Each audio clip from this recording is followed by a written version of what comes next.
Thank you. I'm not going to talk for very long because I'm hoping we'll have time for some Q&A or discussion. And what I'm going to try and do is explore our relationship with facts in the context of today. Facts are quite difficult things, but they're meant to be what rule our behaviours, our judgments, our decisions. And I wanted to start with a timeline around climate change. Late 2007, the IPCC announced that the planet would see a 1 degree Celsius increase due to climate change by 2100.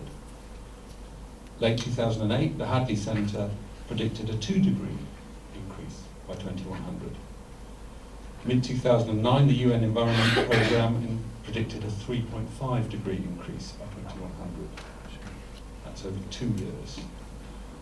October 2009, Hadley Centre again, saying now, well, we're looking probably at a 4 degree increase, 2100. December 2010, up to a 5 degree increase, again the UN Environment Programme. 2012, the International Energy Agency. Now, that is an agency which effectively represents oil producers and oil producing countries, so not exactly an agency that you'd expect to be banging a climate change drum. They predicted that we were on track for a 2 degree increase by 2017, 3 years' time. And November last year, the IEA again predicted 3.5 degrees by 2035. So those are all facts. And in fact, if I wanted to continue that theme, just over the last 2 weeks, we've had a new report looking at the role of cloud cover, and that's again accelerated what we're facing. And just in the last 3 days, we've had an extraordinary assessment of the impact of the melting Arctic sea ice, which people thought added about a tenth to the impact of human-induced climate change. Actually, it's more like adding 25% to the impact. Now, all of these things are facts, and all of these things are blindingly obvious in our faces. And on a kind of Enlightenment rational deficit model, one would have thought that we would be doing things very differently, but we're not. So what's the connection of that to thinking about the arts? And I suppose the thing that I struggle with, both in my paid work life at Sustrans and in my unpaid role as chair of Transition Network, I struggle with what do we do with these sorts of things which are enormous. And one of the ways that I think the arts has always played a fantastically positive role in human affairs is by enabling us to go into our fears, into our hopes, into our desires, and enabling us to experience them, engage with them in a different way. Because if we're confronted with these kind of absolutely terrifying facts, then there's a whole range of very, very powerful internal responses, whether it's denial, or negation, or disavowal, or all of the things we see around us all of the time that kick in, and kick in so fast that we don't even realise they're kicking in. So what can the arts do? Well, for me, the arts can start to open up a space where we change the basic societal conversation. The conversation that is running so strongly at the moment, the one I would call the myth of progress, the idea that there is always a techno-fix, that there is always a solution that enables us to go on living the same way, focused more and more, it feels, on having rather than on being. And to me, one of the reasons that we have such a dull, boring, kind of monocultural societal conversation is because we're more and more governed by ideas around economics, efficiency, and value for money.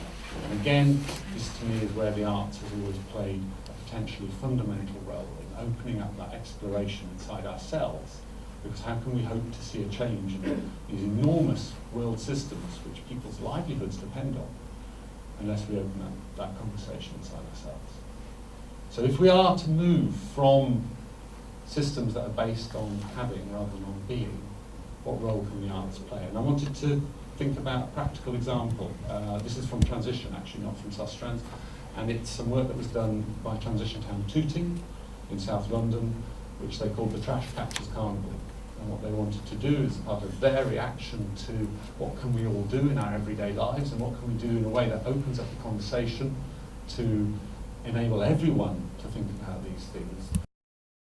Work with local school children, local businesses, local communities, local faith centres, to say we can all come together. And the Trash Catchers Carnival was an entire day shutting off Tooting High Street, going to all of the local restaurants, all of the local faith centres, and all of it based around a kind of a carnival recycling.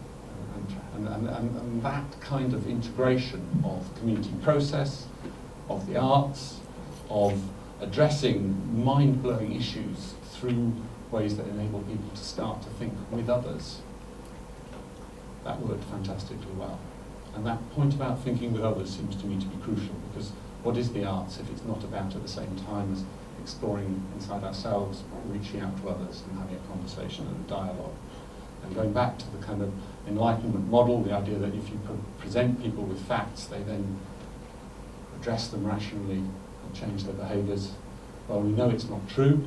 And of course, one of the things about that is that we are, it's like the economic model of human beings, of rational actors just taking the information and changing it. So again, what is the role of the arts? To me, the role of the arts is to open up that space. And I'm afraid, given that massively gloomy litany of facts I started off with, it's to open up a space where we become brave enough to think this is not necessarily a problem which is solvable. Maybe it's a predicament. And all we can do is learn how to change in order to cope with this predicament as best we can, as elegantly as we can, rather than seeking solutions. My current worry is that at the same time as rapidly increasing climate change, people who want to apply, desperately try to apply techno-fixes which enable us to go on living the same way, will turn to geoengineering. We'll turn to the idea that we're going to put a layer of sulfate particles into the atmosphere in order to bounce the solar radiation that was going to hit the Earth back into space. One of the likely side effects of that would be to turn off the monsoon, the Indian monsoon. That's only 2 billion people, depending on that, for their food. These are the sorts of things that are coming towards us because people are going to get very, very, very scared. Some people are already very, very scared. And at that point, people with power and money will do what they can in order to go on living the same way. So what's the relevance of that to the arts? Well, to me, any meaningful human response to the issues around climate change has to also engage with issues around social justice. I can't see how we can talk about moving from having to being unless we also look at who has what and how we distribute who has what. So that feels like an appropriate kind of scale of challenge if we are the kind of species that we love to think we are. And I can't see how we do that without the arts. Thank you very much.